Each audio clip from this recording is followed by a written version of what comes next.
Welcome to Penrose Learning, where we make understanding easy. In this video, I will explain how to change your laptop font.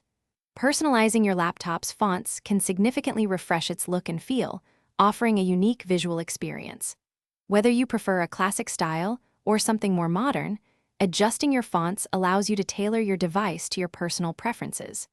We'll explore the steps to modify fonts on common operating systems, helping you make your laptop truly yours with just a few simple adjustments. For Windows users, changing your system font involves a few steps.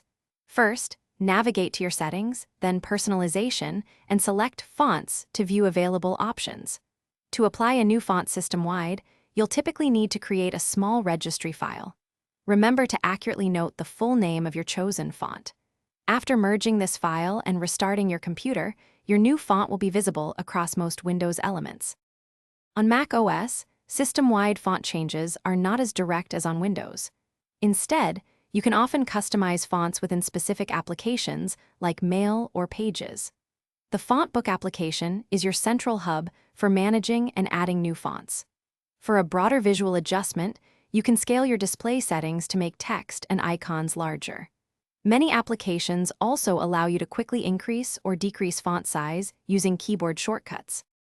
Beyond changing existing fonts, you can easily add new ones to your laptop. Many websites offer free or paid font downloads. Once downloaded, use your system's font management tool, like Font Book on macOS or the Font section in Windows settings, to install them. Always remember to close and reopen any applications to ensure the newly installed fonts are recognized and available for use. Choose fonts that enhance both aesthetics and readability. Thanks for watching. If this was helpful, leave a like and consider subscribing. See you next time.